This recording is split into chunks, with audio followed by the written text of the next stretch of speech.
Alors, le DUT Génie thermique et énergie vise à former des étudiants, des techniciens supérieurs, dans toutes les activités relatives à la production, à la distribution, à l'utilisation et à la gestion de l'énergie thermique.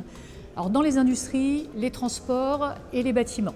Donc, ce sont des activités qui sont assez techniques, puisqu'on va étudier tous les systèmes thermiques dans des applications en génie climatique et en énergétique industrielle. Mais ça va couvrir aussi des aspects beaucoup plus généraux, tels que la maîtrise de l'énergie, les énergies renouvelables, les impacts sur l'environnement ou le développement durable. Alors, je m'appelle Clémence Bourg, j'ai 19 ans. J'ai fait un bac S, spécialité mathématiques.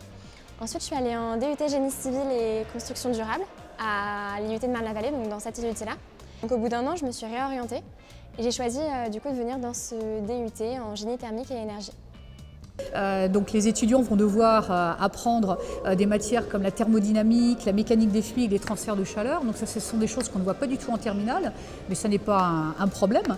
Et puis il va y avoir d'autres types de matières comme de la mécanique, de l'électricité, la régulation, les mathématiques aussi, parce que ça c'est un outil indispensable pour pouvoir comprendre et quantifier donc, les phénomènes dont on a parlé. Il va y avoir aussi de l'informatique, de la métrologie, des connaissances technologiques et tout ce qui est savoir-faire en bureau d'études ou de fabrication. J'ai choisi cette formation parce que tout ce qui est attrait à l'énergie m'intéresse beaucoup. En plus de ça, plus tard, j'aimerais beaucoup travailler dans les énergies renouvelables et je sais que c'est un thème qu'on aborde. Je crois que déjà, il n'y a pas beaucoup d'IUT qui font génie thermique et énergie. Il y a un très grand zoom aussi sur tout ce qui est projet personnel et professionnel, où on va accompagner donc les étudiants dans leur développement personnel, les aider à se poser les bonnes questions pour pouvoir s'orienter, voire même parfois se réorienter. Et alors donc, du coup, on a une halle thermique où on a de nombreuses machines qui nous permettent de découper tous les matériaux, qui nous permettent de souder. On a également du coup un chalumeau. On a accès à tout un poste avec des casques, tout le matériel nécessaire pour faire de la soudure à l'arc ou ce genre de choses et ça c'est super sympa et le matériel est de très bonne qualité. À l'étranger, ce que l'on propose surtout, c'est que les étudiants réalisent leur stage.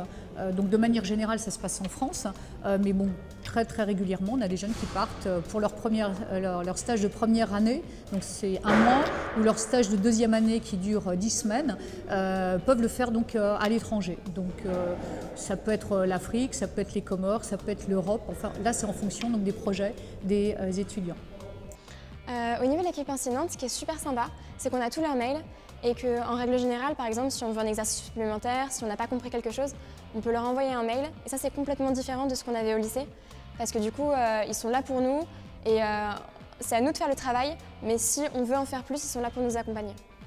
En ce qui concerne l'alternance, il faut déjà préciser que nous avons une rentrée décalée. Donc à côté de la rentrée du mois de septembre qui se fait par le portail admission post-bac APB, on va aussi recruter des jeunes au mois de janvier.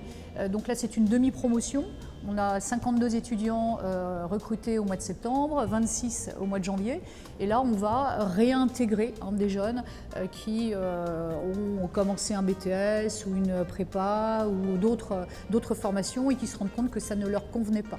À ces étudiants donc, qui sont en entrée décalée, ils vont avoir leur diplôme en décalé donc, au mois de janvier 2 ans plus tard et on leur propose là un 4e semestre en alternance, en apprentissage où là ils vont pouvoir travailler donc plutôt que de réaliser leur stage de deuxième année, là ils vont réaliser un apprentissage donc, sur l'année tout en continuant donc, leur 4e semestre en centre de formation.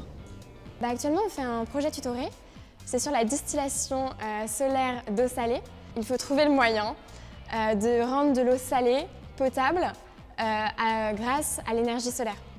Alors pour l'instant, nous recrutons à peu près 70% donc, de baccalauréat S, donc scientifique, et le reste, donc 30% de STI, donc sciences et technologies industrielles.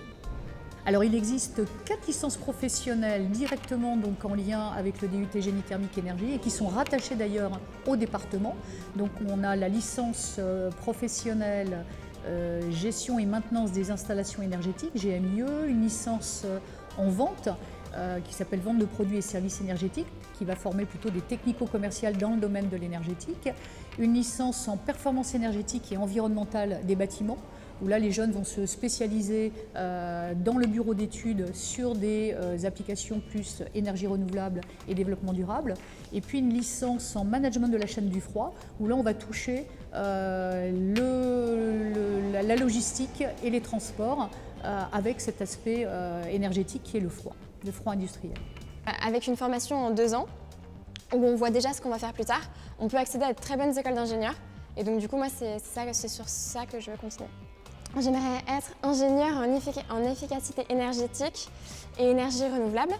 Et donc du coup, ça permet d'estimer quels sont les matériaux à privilégier, les solutions à choisir pour économiser l'énergie et également proposer l'installation d'énergie renouvelable.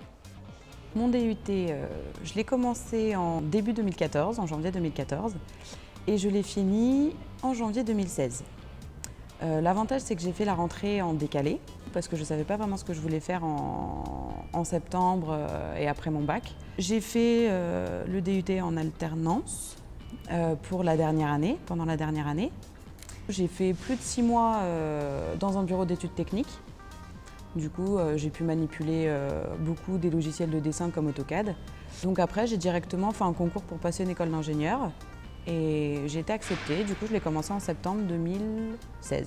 Le DUT par rapport à ma vie professionnelle, je dirais que ça a surtout été grâce à l'alternance, parce qu'au final ça m'a permis déjà de connaître le monde dans l'entreprise, surtout dans ce domaine-là, qui est quand même bien particulier. Ça m'a permis de m'organiser, de savoir ce que c'est que le travail en équipe, et surtout de voir ce que c'est quand le travail des uns dépend du travail des autres, ce qui est beaucoup le cas dans les bureaux d'études.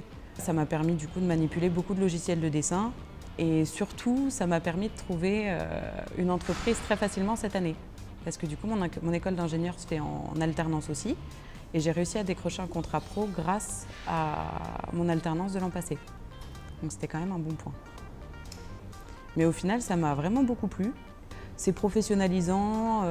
Globalement, les profs sont très bien. Et voilà, pas avoir peur de travailler, être curieux et aimer le domaine quand même du bâtiment. Parce que c'est quand même, si on n'aime pas ce domaine-là, c'est quand même compliqué. Ouais, ça fait grandir, le DUT fait grandir et donc c'est cool.